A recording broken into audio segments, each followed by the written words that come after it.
నమస్తే రమగారు. నమస్తే జయ. రమగారు, శ్రావణ మాసం వరలక్ష్మి వ్రతం విశిష్టత ఎలా చేయాలి, ఏం చేయాలి, ఇవన్నీ కూడా మనం వీడియో రూపంలో మాట్లాడుకున్నాం. అయితే వరలక్ష్మి వ్రతం అనగానే అమ్మవారి అలంకరణ కదండి. ప్రధానంగా ఎన్నో కోకొల్లల వీడియోలు కనిపిస్తా ఉన్నాయి. కొంతమంది కొబ్బరికాయకే రవికిల ముక్క కట్టుకొని దానికే ముక్కు కళ్ళు అట్లా అన్ని అలంకరణ చేసుకొని ముఖంలాగా పెట్టుకొని చేసుకుంటారు పూజ. ఇప్పుడు ప్రతిమలు వచ్చేసినాయి. అవును. ప్రతిమలను పెట్టుకొని చక్కగా కొబ్బరికాయకే పెట్టుకొని అలంకరించుకోవడం ఒక విధానం. ఇట్లా రకరకాల పద్ధతులు. ఈ కట్టడంలో కూడా ఎన్నో రకాలు వచ్చినాయి రమ్మగారు. ఎవరికి వచ్చిన విధంగా వాళ్ళు అలంకరణ చేసుకొని మెథడ్ వాళ్ళది. అవును, చక్కగా వరలక్ష్మి వ్రతం రోజు పూజ చేసుకుంటూ ఉన్నారు. అయితే గతంలో ఒకసారి మనం చూపించాం కదండి. అవును. పెట్టనది అంటే కలసానికి ఎట్లా మడత పెట్టాలో చూపించాము. కలసానికి చూపించాము. తోరం ఎట్లా ఎన్ని ముళ్ళు వేసుకోవాలి చూపించాము. అవును. ప్రతిమ చేయటం పెద్దగా ఎప్పుడు మనం చూపించలేదు. అందుకే ఈరోజు ప్రతిమ చూపిద్దాము. ప్రతిమకి అలంకరణ ఏ విధంగా చేసుకోవాలి మీరు చేసే విధానం చూపించండి. సింపుల్ గానే, సింపుల్. అందులో పెద్ద హైరాన్ ఏం లేదు. మనం ఈ కొబ్బరికాయకి వెనక భాగం పీచు ఉంటుంది కదా, దాన్ని కొంచెం ఇంత పసుపు ముద్దని ఇట్లా నొక్కి దానికి కొంచెం ముక్కు కళ్ళు పెట్టి చేసుకోవచ్చు. అది వాళ్ళ ఇంట్లో ఉండాలి ప్రతిమకి. లేకపోతే ఇప్పుడు మనం ఏం చేయొచ్చు, ఒక బిందె, దాని మీద వచ్చింది చెంబు, దాని మీద ఒక కొబ్బరికాయ. ఇప్పుడు ముఖాలు దొరుకుతున్నాయి కదా, చక్కగా అలంకరించిన ముఖాలు దొరికితే ముఖం దాన్ని తగిలితే ఏమీ లేదు, ఒక స్వరూపం కనపడుతుంటే మనకి పూజకి దృష్టి బాగా వెళ్తుంది. దాని అంతే అంతే. ఎంత బాగా అలంకరించుకుంటే అంత బాగుంటుంది. ఇంత ఎత్తున చక్కగా పెద్ద పట్టు చీర కట్టి చేసుకోవచ్చు. చీర కట్టేస్తారట కీర్తి చెప్తుంది. అక్క నేను చీర మొత్తం కట్టేస్తాను అక్క, పట్టు చీర అంతా పెద్ద ఎత్తున. కొంచెం విగ్రహం స్వరూపం పెద్దది చేసుకుంటే అట్లా ఇక బుజ్జిగా కరెక్ట్ గా మనకి మన పూజా మందిరము, మన పూజ గది, మనకున్న ప్లేసు దాన్ని బట్టి కదా మనకి రోజువారీ మనకు అలవాటు. ఏటా మనం ఎంత చేస్తాం, అంత పెద్ద ప్రతిమ పెట్టడం నేను చెయ్యను. కొంచెం చిన్న సైజే, సుమారైన సైజ్ చేస్తాను. నేను వరలక్ష్మి వ్రతానికి చీర కొనుక్కుంటా కదా, బ్లౌజ్ కత్తిరించేసి ఆ జాకెట్ ముక్కని కట్టేస్తా. ఓకే. ఆ చీర మీద ఒక వేరే జాకెట్ పీస్, ఇంకో జాకెట్ పీస్ కొనుక్కొస్తా దానికోసం. ఆ చీర జాకెట్ అమ్మవారికి సమర్పించేస్తాను.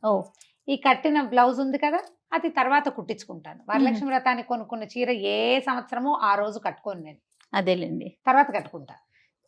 బ్లౌజ్ మాత్రం కట్టేస్తారు అమ్మవారికి. 3 వంతులు పట్టు చీరలే కొనుక్కుంటాను. ఏదైనా కొంచెం పట్టు కాకపోతే బార్డర్ ఉన్న చీరలే. అదేలేండి. ఆ 2 బార్డర్లు ఉంటే 2 బార్డర్ల రకంగా, ఒకటే బార్డర్ 2 సైడ్స్ ఉంటే ఆ రకంగా 2-3 రకాలుగా అത്ര మార్చి కడతాను. తర్వాత దాన్ని వాడేసుకుంటా. ఇక ఇంతే, ఎప్పుడు ఎవ్రీ ఇయర్ ఇదే పద్ధతి. చేస్తా మాట్లాడుకుందాం రమ్మగారు. కడతారా? ఏం కావాలి మనకు? ఒక బ్లౌజ్ పీస్ కావాలి. ఏదైనా 2 సైడ్స్ బార్డర్ ఉంటే బాగుంటుంది. 2 వైపుల బార్డర్ ఉంటే మనం ఒకే వస్త్రంతో కట్టేసుకోవచ్చు. అవును. ఓవైపు పెద్ద బార్డర్, ఓవైపు చిన్న బార్డర్ ఉంటే ఇంకా హాయిగా ఉంటుంది. చూడటానికి కూడా బాగుంటుంది. ఇప్పుడు మొదట మనకి ఈ బార్డర్ ఉంది కదా, దీన్ని కరెక్ట్ గా బార్డర్ వరకు మడిచి ఒక క్లిప్ గానీ ఏదైనా పెట్టుకోవాలి. ఇది ఒక వైపుకి అన్నమాట. ఇది అమ్మవారి బ్లౌజ్ కోసం అనుకుందాం. కరెక్ట్ గా మడిచి పెట్టుకుని ఏమైనా 2 క్లిప్పులు, 2-3 పిన్నిస్లు అలా ఏమైనా పెట్టుకోవాలి. ఇది కొంచెం సిల్క్ గా ఉంది క్లాత్, అందుకని దీన్ని మడత పెడుతున్నాను.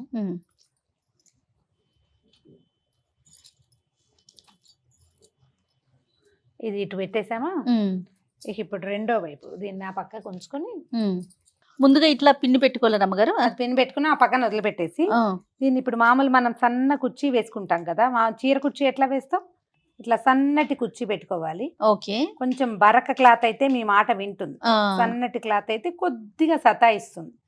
ఏం కాదు, వేస్తూ ఉంటే అదే వస్తుంది. ఇట్లా కుర్చీలాగా తీసుకోవాలి, బాగా వస్తుంది. ఇటు పక్కన కొంచెం వదిలాగా పెట్టు. ఇది ఒకళ్ళే చేసేసేయచ్చు, 2-3 సహాయాలు దీనికి అక్కర్లా. అదేలేండి. ఏటా చేస్తూ ఉంటే మనకు అదే అలవాటు అయిపోతుంది రమ్మగారు. కొంతమందికి అలవాటు ఉండదండి, ఓన్లీ కొబ్బరికాయ పెట్టి అమ్మవారి ముందు ఒక చీర పెట్టుకొని దండం పెట్టుకుంటారు కదా. ఒక క్లిప్ పెట్టు.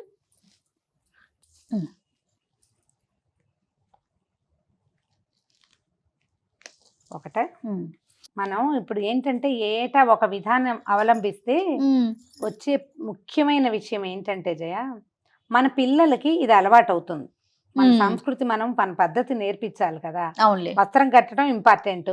నువ్వు అది ఎలా కడతావు, ఇలా ఈ రకంగా కడతావా, దీని బుర్గ ఇంకో సింపుల్ గా కడతావా, లేదా లంగా కుట్టేసుకుని మెషిన్ మీద చక్కగా ఇట్లా లంగా ఓ సంవత్సరం అది కూడా చేసా, ఒకసారి కాదు 2 సార్లు చేశాను అట్లా. నేను ముందు రోజు సాయంత్రమే సూయింగ్ మెషిన్ మీద చక్కగా లంగాలాగా కొలతలు తీసేసి వెనక్కి తాడుపెట్టి ముడేసేయటం. పైనుంచి చక్కగా ఓణి ఓణిగా ఒక వేస్తారు. రవిక ఒక ఓణి రవిక గుడికే బట్టను ఇట్లా వెనకాల ఆ. క్లిప్ చేసి ఓణి వేసాం. అది కూడా చేశాను ఒక సంవత్సరం. ఓకే. మన ఓపిక సరదా. ఆహా, నేను అంటున్నాను అసలు చీర కట్టే అలవాటే లేదు అనుకోండి, ఆ. కానీ ఈ సంవత్సరం పెట్టుకోవాలనిపిస్తే పెట్టుకోవచ్చు అంటారా? పెట్టుకోవచ్చు. ఏదైనా ఒక ఎత్తైన బిందె పాత్ర ఏది కావాలంటే అది పెట్టుకోండి కొంచెం ఎత్తుగా. ఉమ్. దీంట్లో ఇంకొక చిన్నది ఇదిగో చూడు ఇట్లా. ఓకే. వీటిలలో నీళ్లు కానీ బియ్యం కానీ ఏదైనా పెసలు నిండుగా మినపప్పు ఉంటే ఉంటే కదలకుండా ఉంటుంది అంతే అవును మనకి. అవును. ఓకే, ఇంతే పద్ధతి. ఉమ్. ఇంకా చిన్న బిందె కూడా పెట్టుకోవచ్చు, లేదా ఏదైనా డబ్బా అయినా పెట్టుకోవచ్చు కూర్చోటానికి అనమాట. అవునులే. ఇది ఇక్కడ కూర్చోవాలి మనం, ఓకే. అంతే. ఓకే, ఉమ్. దీన్ని ఏం చేయాలి, ఇది ఇక్కడ కుర్చీలు తీసేస్తా చూడు. ఇప్పుడు ఇవి కరెక్ట్గా కుర్చీలు పక్క పక్కకి సెట్ అవుతాయో లేదో చూసి పరిచేసేయాలి.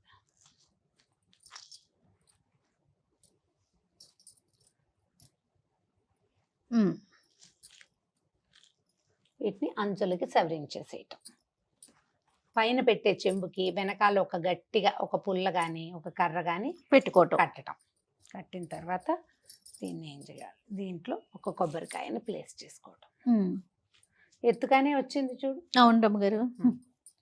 అంటే మనం కింద పీట కూడా పెట్టాం కదా. పీట ఉంది కాబట్టి ఇప్పుడు ఈ వెనకాల మనం ఇందాక పెట్టాం కదా, ఉమ్. దాన్ని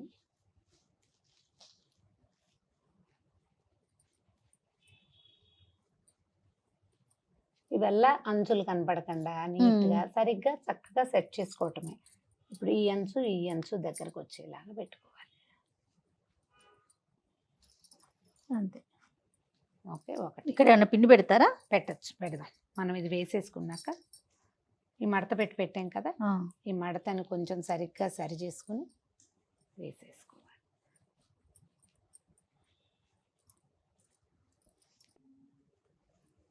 ఉమ్. నడుం దగ్గరికి ఒక ఆభరణం, ఇక్కడికి ఇది నడుం కదా, అవునండి. ఇక్కడికి ఒక ఆభరణం, ఈ మెడ దగ్గరకు ఒక ఆభరణం పెట్టామంటే స్వరూపం తయారైపోతుంది అన్నమాట.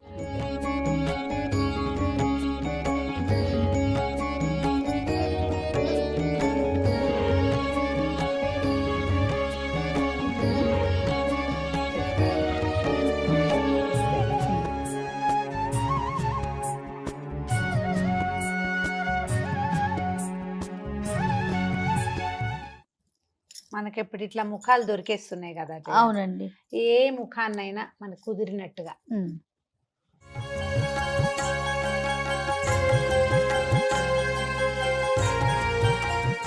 ఇక్కడ నేనేం చేస్తున్నానంటే జయ, ఆ. ఈ రబ్బర్ బ్యాండ్ దారాలు వస్తాయి కదా, ఆ.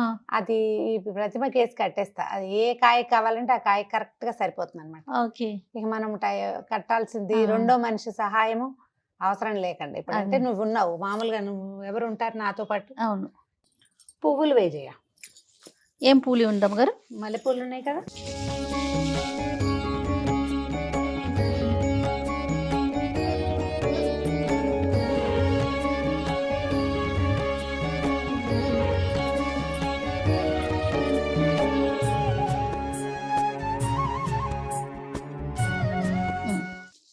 ఏ రకం పువ్వులు మనకు అందుబాటులో ఉంటే అవి ఆ రకం పువ్వులతోటి నింపేసుకోవాలి. అంతే. తర్వాత మనం ఏదో ఆభరణాలు ఇవి చూడు, కంఠాభరణాలు వేసాం, చెవులకి అవి ఉన్నాయి కదా. ఇప్పుడు కొన్ని గాజుల్ని ఈ పక్కన తగిలిస్తే కదపకుండా మనం ఎక్కడ చేసామో అక్కడే ఉంచుకుంటే ఇట్లా సింపుల్ గా చక్కగా అయిపోతుంది. నువ్వు ఇప్పుడు ఇంకా ఏం చేస్తానంటే అది అలంకారం చేసుకోవటం మనకి పూజకే కదా. అవునవును. చక్కగా వీటి మీద బాగా నీట్గా చక్కగా పువ్వులు అవి అలంకరించుకుంటే సాయంకాలం పేరెంటాలకి వాటికి బాగుంటాయి. ఇక నువ్వు దీపారాధన చేస్తావా, ఇప్పుడు ఇది ప్రతిమని కొంచెం వెనక్కి పెట్టుకుంటే పాదాల దగ్గర మనం కొంచెం పసుపు గౌరించేసి బంగారు వస్తువు ఏదైనా కొనుక్కుంటే అది పెట్టుకుని పూజ చేసేసుకోవచ్చు.